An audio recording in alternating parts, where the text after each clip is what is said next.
When I look around at all the entrepreneurs who are grinding it out, spending 70 to 80 hours per week growing their business, you have to ask yourself the question, at what cost?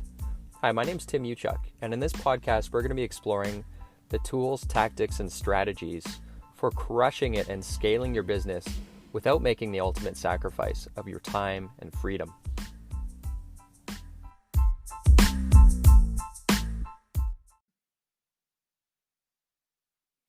Hey, what's up, guys? Hope you're doing well. It is Friday at the time of this recording, and I wanted to hop on before leaving the office here today because it's been a few weeks since I jumped on here, and a lot of things have happened in the last couple weeks. Number one, the biggest thing is I moved into my office, which is awesome. I no longer have to work out of my wife's office, and I'm sure the audio is probably better on this episode since I have a proper microphone and all that kind of stuff. So just got a quick workout in, and we're gonna get Pizza Friday started up. But I wanted to hop on. We had a good coaching call this morning, and one of the topics that came up, and this comes up pretty often, it's the idea of risk mitigation in your business when you have team members that are either going on vacation or something happens, and you lose somebody all of a sudden, and with them you lose the tribal knowledge. So I want to talk about how to mitigate that risk. What's the quickest, easiest way? And what is the best, easiest way to document a process? So, in other words, we want to mitigate that risk so that worst case scenario, somebody leaves your team all of a sudden, and oftentimes this stuff happens unplanned, right? So, this is the benefit of investing the time, which isn't always convenient, right? That's why we always say move slow to move fast because documenting processes isn't fun. It's not something that we want to spend our time doing, and oftentimes it doesn't feel like because we're not getting an immediate ROI, you don't realize the benefit until the time comes where you have it, that insurance policy. So the question was number one, how do I go about starting and organizing and even thinking about my SOPs, my standard operating procedures? And secondly, what's the best way to go about it? And I think honestly, the best way is to start. And the best way to do it is in a way that has the least amount of friction. Because if we go overboard, there on the high end of the spectrum, it's when you're looking for your ISO standards and you have to follow all of the policies in order to maintain your certification. However, if the goal of the SOP is to give someone that certainty and confidence, whoever's looking at it, the certainty of confidence to know with 80, 90% degree of certainty how to do something, then that's the mark. That's where the watermark is, and you can always improve on these things. So, in terms of organizing your SOPs in your company, I think the best way to think about it is, and we were talking in the coaching call in terms of looking at your business. And I know I'm a broken record, but I always like to define what a business is first and foremost, which is to solve a problem for a person or a group of people. And so, first of all, you need to find the people out there, your clients, and that's what marketing exists for, to get people to know you, like you, trust you. And so you need a marketing team, and if you've got a smaller team, let's say you've got less than 10 people in your business, it's just more people, or sorry, fewer people wearing more hats, right? So even though you might not have a big bloated department, marketing department and sales department, you might have just a few people wearing a lot of hats, but that doesn't change the fact that you still have all of these activities that need to be done across your business, the marketing activities to get people to be aware of your business, right?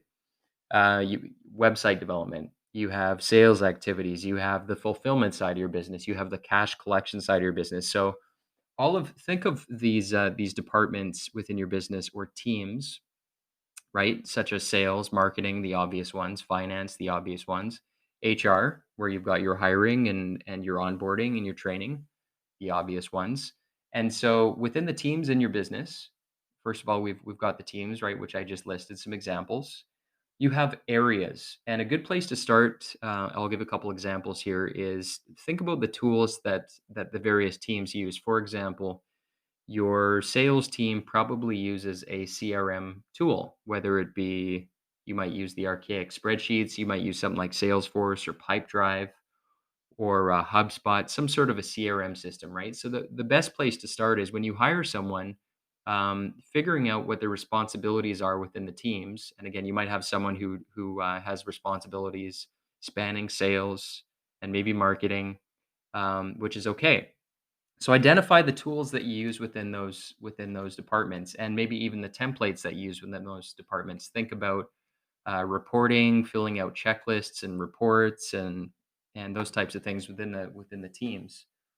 And so, really, when it comes down to documenting processes, the least friction way to do it is to use a tool like Loom, Loom.com, and record as you go. So rather than doing it in isolation in a vacuum and trying to imagine what you do, you're probably going to, I'll guarantee it, if I were to try to explain something I do within my business, I would probably miss out so many little elements just trying to walk you through it right now versus recording my screen using a tool like Loom and literally going through it, walking through the process. So it's like you're looking over my shoulder.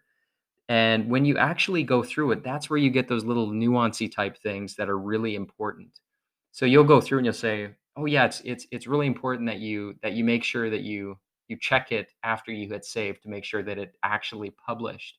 Because when you don't do that, you have the risk of it not publishing, and so that's a big problem. So describing that kind of nuancy stuff, all of the little key points and the reasons why those key points are important, that's what you want to capture. And if you're doing it in real time, recording yourself actually doing it, it's going to be easy because you'll just walk through it just as if you were doing it, right? Because that's the tribal knowledge in your head.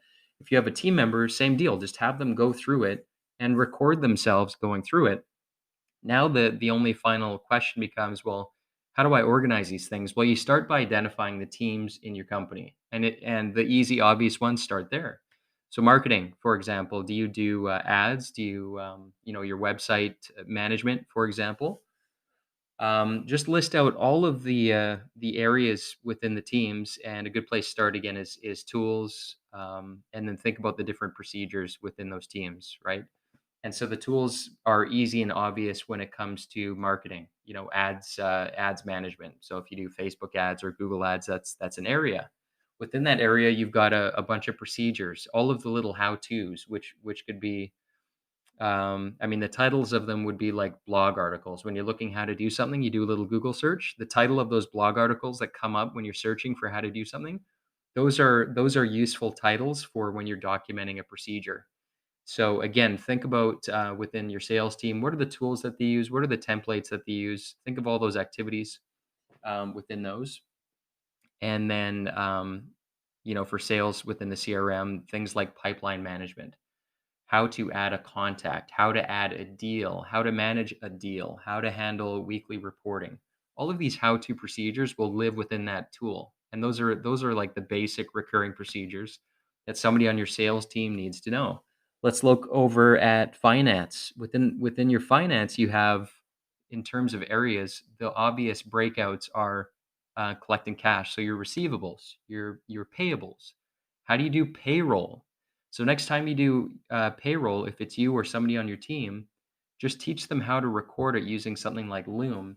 And then in terms of organizing it, there's a couple different ways. I know recently they came up with an update for adding team members. So you can add people from your team as creators to record these videos, and then you can organize them into folders. So think about having a folder for each team, like your sales team, and you can have those accessible to each of your teams for your how-tos.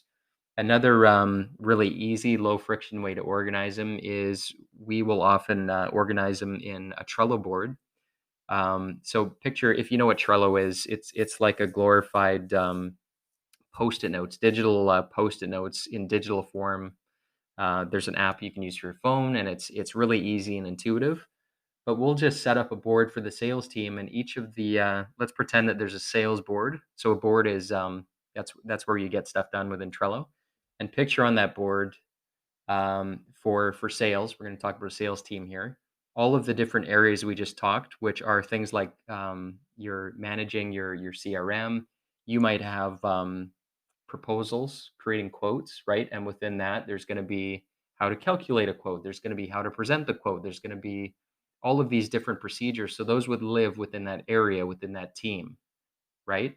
So the hierarchy and understanding that is really, really helpful because when it comes to the tribal knowledge, now it's a matter of, okay, I'm looking at organizing the tribal knowledge for this team within our business. So what is the team? It's marketing or it's sales or it's finance. And what are the areas within finance? It's accounts receivable is one of them. And within accounts receivable, there's a number of procedures that are going to be top of mind that you do on a regular recurring basis. So start with the ones that are obvious, and then it's an evolution. So build it out as you go. And when there's a new, better, more efficient way to do it, because you've made it really low friction, it's easy to just hit record and replace the old one with the new one, right? So the lower friction that you can make this process, the easier it will be to make improvements as you go, right? Because our business is nothing more than solving problems, right? And as soon as you solve an old problem in the game of business, you will find a new one. The trick in the name of the game is to hopefully solve the old ones and find new ones, right? And you do that by solving them at the root level and just keep knocking them down and figure out better ways to do things within your business, within your teams, within those areas. And as you do, record them, share them with your team, and record them so you have that single source of truth.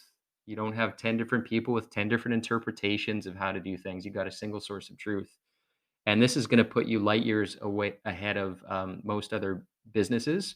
And it's going to be a nice little insurance policy for you eventually for when it storms in your business and you get that unplanned situation, which we've all been there, right? And it's not fun.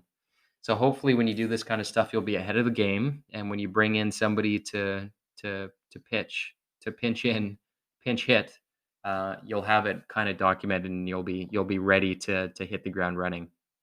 So hope that's helpful. That comes up quite often in our coaching calls. So I just wanted to share that with you. Hopefully, you found some value in it. Otherwise, it's almost time to get the pizza going. Happy Friday, or whatever day you're listening to this. Hope you enjoy the rest of your day, and look forward to catching up with you guys soon.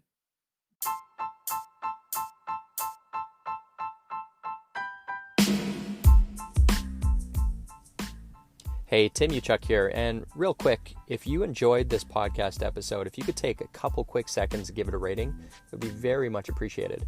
And secondly, if you're looking for more tools and strategies on how you can crush it in life and business, just head on over to bookwithtim.com, where I've put together a free case study which shows you how to unlock unprecedented freedom today by using the 2 power levers. Just head on over to bookwithtim.com. Until next time, wishing you success and freedom in your business. Cheers.